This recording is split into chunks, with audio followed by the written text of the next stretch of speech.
اس وقت جذبے کی نہیں شعور کی ضرورت ہے. شعور بیدار ہوگا تو زندگی بدلے گی. اگر شعور بیدار تو میں یقین کے ساتھ کہتا ہوں ہزار اس قسم کے جلسوں کے بعد ہماری زندگیاں کسی کام کی نہیں رہیں گی. انسان قوت والا اس وقت بنتا ہے جب اس کی زندگی محبت رسول سے لبریز ہو, سنت رسول سے لبریز ہو.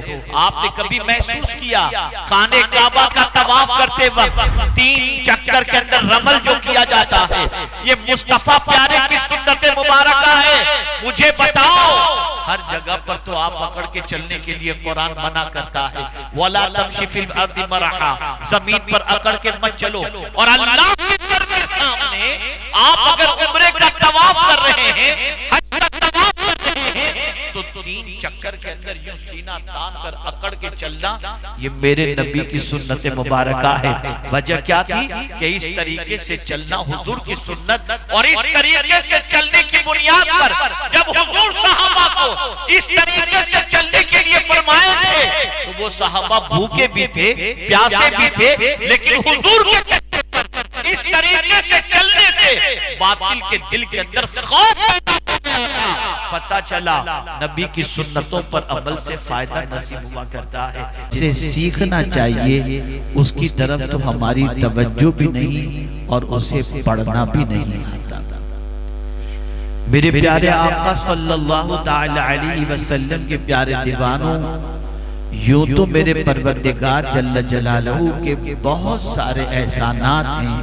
ہم اس کے احسانات کا بدلہ یا اس کے احسانات کو اگر شمار کرنا چاہیں تو نہیں کر سکتے, لیکن ایک احسان میرے پروردگار نے اتنا عظیم فرمایا کہ اس احسان کو اگر ہم پیش نظر رکھیں اور اس احسان سے اگر فائدہ اٹھائیں تو ہماری دنیا بھی سنور جائے اور ہماری آخرت بھی سنور جائے. اللہ عز و جل نے اس احسان کو یاد دلایا اور فرمایا وَاذْكُرُوا نِعْمَةَ اللَّهِ عَلَيْكُمْ وَمَا أُنزِلَ عَلَيْكُمْ مِنَ الْكِتَابِ وَالْحِكْمَةِ يَعِظُكُمْ بِهِ. اللہ اکبر. اللہ عز و جل ارشاد فرماتا ہے اللہ کے احسان کو یاد کرو. اللہ اکبر. وہ کون سا احسان ہے اللہ کا جسے اللہ عز و جل یاد کرنے کے بارے میں فرماتا ہے؟ تو رب قدیر جل جلالہ نے ارشاد فرمایا اس نے تم پر کتاب و حکمت نازل فرمائی, یعنی تمہارے پاس ایسی کتاب آئی جو حکمت والی کتاب ہے. اللہ عز و جل نے اس کتاب کے حوالے سے فرمایا کہ اللہ کے اس احسان کو یاد کرو. میرے پیارے آقا صلی اللہ علیہ وسلم کے پیارے دیوانوں, یہ قرآن ہے. اگر اس سے تعلق مسلمانوں کا استوار ہو جائے تو اس کتاب کے راستے پر چلنے والا انسان نہ دنیا میں بھٹک سکتا ہے اور نہ دنیا میں اس کی زندگی بے راہ روی کی کبھی شکار ہو سکتی ہے.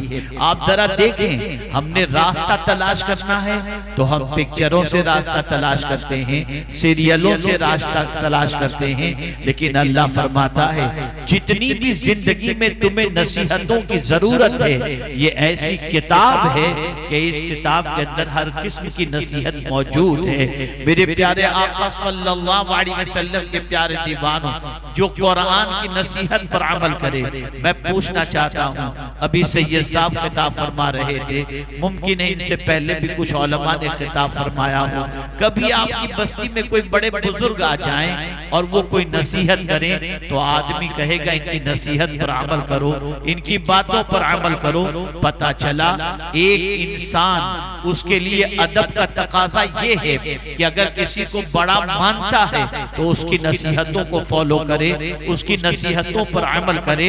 اب اللہ عز و جل سب سے بڑے احسان کے طور پر فرما رہا ہے کہ ہم نے تم پر احسان فرمایا, ہم نے تمہارے لیے کتاب نازل فرمائی جو کتاب بھی ہے اور حکمت والی کتاب بھی ہے. یہ جو تمہیں نصیحت کرے اس نصیحت پر تم عمل کرو.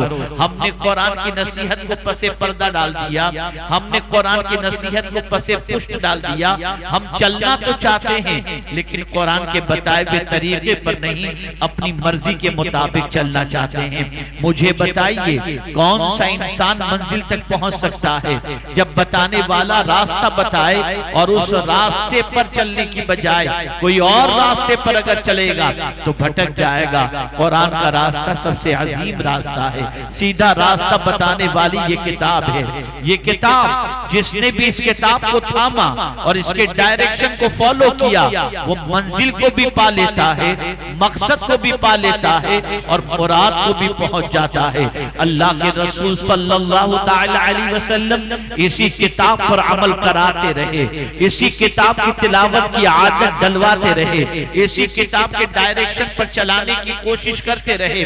بلکہ اگر میں یہ کہوں تو غلط نہیں ہوگا، لوگوں کے دلوں پر چڑھے ہوئے زنگ کو اگر اللہ کے رسول نے کسی چیز سے دور کیا ہے تو اللہ کی کتاب کی تلاوت کے ذریعے دور کیا ہے۔ یہ کتاب پڑھتے حضور صلی اللہ علیہ وسلم دلوں کا زنگ دھل جایا کرتا تھا۔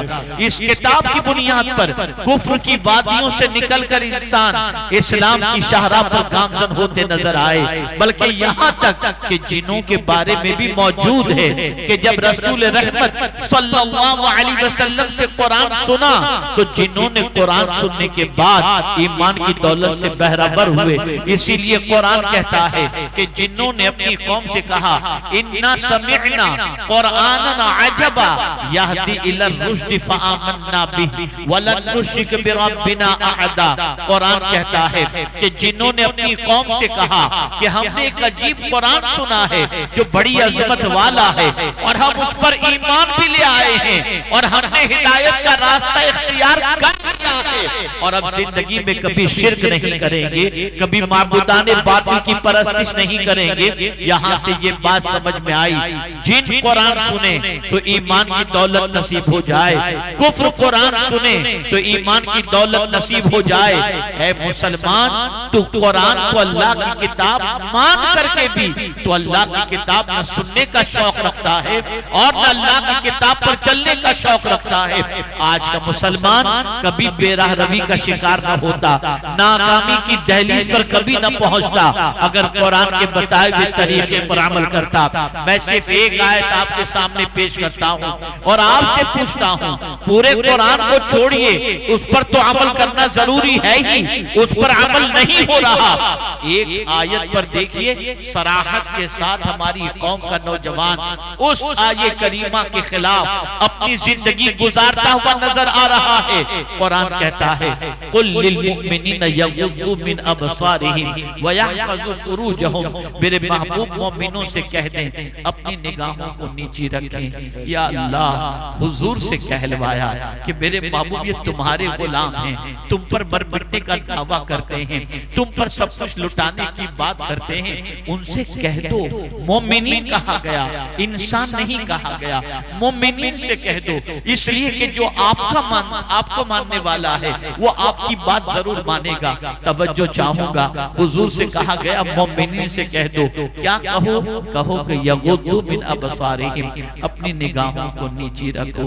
اے مومنوں، نعرہ لگانے سے کام نہیں چلے گا۔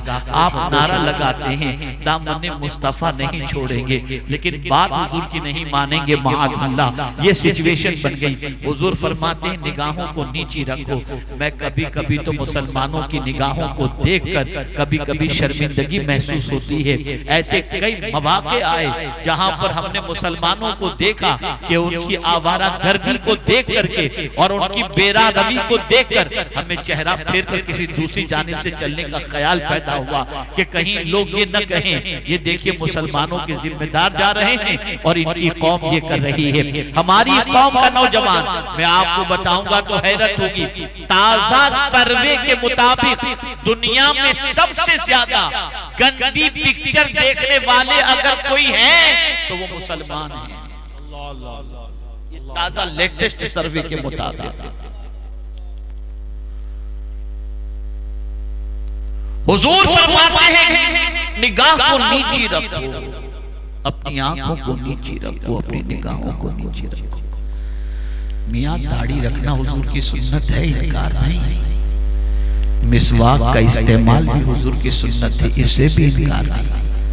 حمامہ شریف باندھنا بھی حضور کی سنت ہے، اس سے بھی انکار نہیں۔ کھانے سے پہلے نمک کا استعمال یا نمکین کھانا بھی حضور کی سنت ہے، اس سے بھی انکار نہیں۔ لیکن یہ سنت کب زندہ کرو گے کہ نیچی نگاہ رکھ کر کے چلنا، یہ بھی حضور کی سنت ہے، یہ بھی حضور کی سنت ہے۔ میں سنت پر ایک بڑی پیاری بات عرض کروں، بڑی پیاری بات۔ حضور جہاں جہاں گئے برکتیں گئیں۔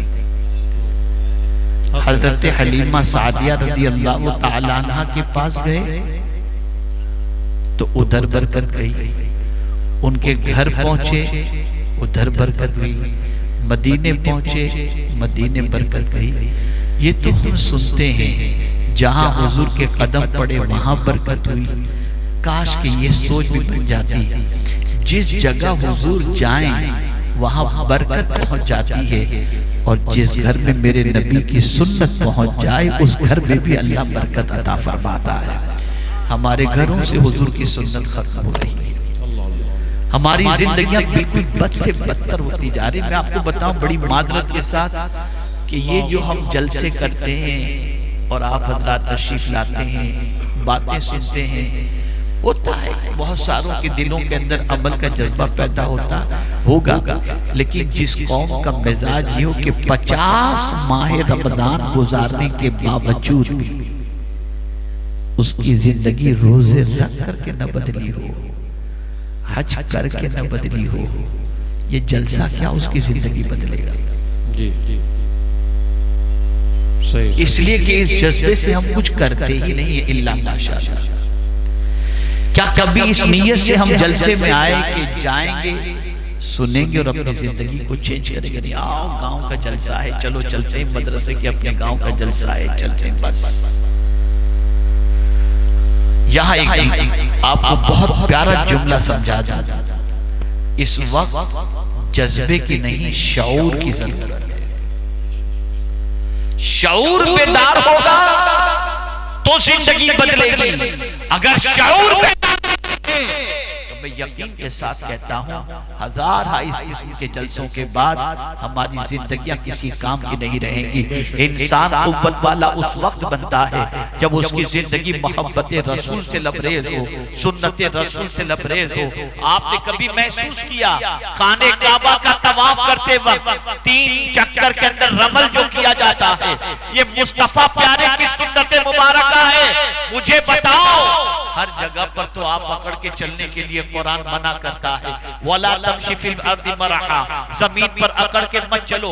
اور اللہ کے در کے سامنے آپ اگر عمرے کا طواف کر رہے ہیں، حج کا طواف کر رہے ہیں، تو 3 چکر کے اندر یوں سینہ تان کر اکڑ کے چلنا، یہ میرے نبی کی سنت مبارکہ ہے۔ وجہ کیا تھی کہ اس طریقے سے چلنا حضور کی سنت، اور اس طریقے سے چلنے کی بنیاد پر جب حضور صحابہ کو اس طریقے سے چلنے کے لیے فرمائے تھے تو وہ صحابہ بھوکے بھی تھے، پیاسے بھی تھے، لیکن حضور کے کہتے پر اس طریقے سے چلنے سے باطل کے دل کے اندر خوف پیدا ہوتا، پتہ چلا نبی کی سنتوں پر عمل سے فائدہ نصیب ہوا کرتا ہے۔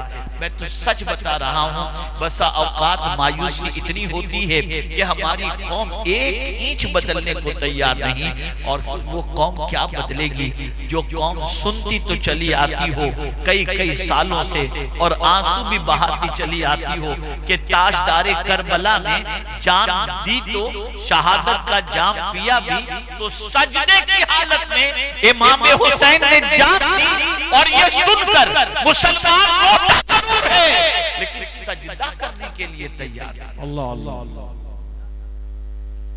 سجدہ کرنے کے لیے تیار نہیں۔ آپ کیوں آئے آپ کو معلوم ہے؟ آپ نے کچھ پلان بنایا تھا کہ آپ کیوں جلسے میں آ رہے ہیں؟ کچھ سوچا تھا آپ نے کہ بس چلو چلتے ہیں، سید صاحب کی تقریر سنیں گے، کچھ میری ٹوٹی پوٹی باتیں سنیں گے، دیکھیں گے، کریں گے، آئیں گے، کھائیں گے، پیئیں گے، چلے جائیں گے؟ ہاں، سب پر میں بلیم نہیں لگا سکتا، کچھ تو اس لیے بھی آئے ہوں گے کہ شاید کوئی بات دل پر اتر جائے اور کل سے میری زندگی بدل جائے۔ صلی اللہ علیہ وسلم کے دیوانوں، میں پوری کوشش کر رہا ہوں ہماری قوم کی سب سے بڑی اصلاح کی طرف توجہ لے جا رہا ہوں، اور وہ یہ ہے نگاہوں کو نیچی رکھنا، نگاہ کی حفاظت۔ اس لیے کہ یاد رکھو نگاہ بگڑ گئی، سوچ بدل گئی، اور دل بدلا، اور دل بدلا تو پورا وجود بدل جائے۔ نگاہوں کی حفاظت کرو۔ آج زبان پر گالیاں اس لیے ہیں کہ نگاہ ہماری گندی ہو چکی ہے۔ اے رسول اعظم صلی اللہ علیہ وسلم کے پیارے دیوانوں، نماز میں دل نہیں لگتا، روزے میں دل نہیں لگتا، تلاوت میں دل نہیں لگتا، نوافل میں دل نہیں لگتا، عبادت میں دل نہیں لگتا، خانہ کعبہ کے سامنے دل نہیں لگتا، حرم شریف میں دل نہیں لگتا۔ مولا علی سے پوچھنے والے نے پوچھا، حضور یہ تو بتائیے، میں عبادت کرتا ہوں، مجھے لذت نہیں ملتی، میں نماز پڑھتا ہوں، مجھے لذت نہیں ملتی، حضور کیا وجہ ہوگی؟ ارشاد فرماتے ہیں نگاہوں کی حفاظت کر، تجھے عبادت میں لذت مل جائے گا، عبادت میں لذت مل جائے گا۔ آپ ذرا سوچو، ذرا غور کرو۔ اے رسول اعظم صلی اللہ علیہ وسلم کے دیوانوں، کبھی کبھی تو بہت سارے مسلمان، خاص طور پر سید صاحب کی توجہ چاہوں گا لفظ کے سلسلے میں، بہت سارے مسلمان ضابطے کے تو پابند ہیں، رابطے کے پابند نہیں ہیں۔ ضابطے کے تو پابند ہیں، رابطے کے پابند نہیں۔ ضابطہ 5 وقت کی نماز ہے، رابطہ نفل ہے۔ اللہ کا قرب رابطے سے ملا کرتا ہے، ضابطے پر تو بہت سارے عمل کرتے ہیں، ضابطے پر تو بہت سارے عمل کرتے ہیں، رابطے پر عمل کرو تو قرب کی دولت نصیب ہو جائے گی۔ اللہ اکبر۔ میرے پیارے آقا صلی اللہ علیہ وسلم کے پیارے دیوانوں، ضرورت اس امر کی ہے ہم اپنی زندگی کو تبدیل کریں، ہم اپنی اولاد کی زندگی کو تبدیل کریں، ہم اپنی زندگی کے اندر نماز کو داخل کریں، ہم اپنی زندگی کے اندر نگاہوں کا تحفظ کریں، ہم اپنی زندگی کے اندر برائیوں سے نفرت لائیں، ہم اپنی زندگی کو اللہ اور اس کے رسول کے قانون کا پابند بنائیں۔ اس دنیا سے جب جائیں گے تو اللہ کو منہ دکھانا مشکل ہو جائے۔ جن آنکھوں سے انسان گناہ کرتا ہے ان آنکھوں میں جہنم کی سلاخیں ڈالی جائیں گی۔ کبھی سوچا لمحوں کی لذت کے لیے انسان کتنی بڑی سزا کو دعوت دیتا ہے؟ کبھی سوچا انسان نے؟ کبھی غور کیا انسان نے؟ آج آوارگی کو دیکھ کر العیاذ باللہ، العیاذ باللہ، میں نے بہت سارے ظالم لوگوں کو دیکھا ہے جو حرمین طیبین میں بھی اپنی نگاہوں کی حفاظت نہیں کر پاتے، بے شک وہاں جا کر بھی نہیں کر پاتے۔ اللہ استغفر۔ میں نے ہر بات کے میدان میں کچھ لوگوں سے جو وہاں بنا میں رہتے کہ ان کی زبان سے میں نے فحش باتیں سنی، میری عقل تنگ رہ گئی، یا اللہ اس قوم کا یہ حال ہے۔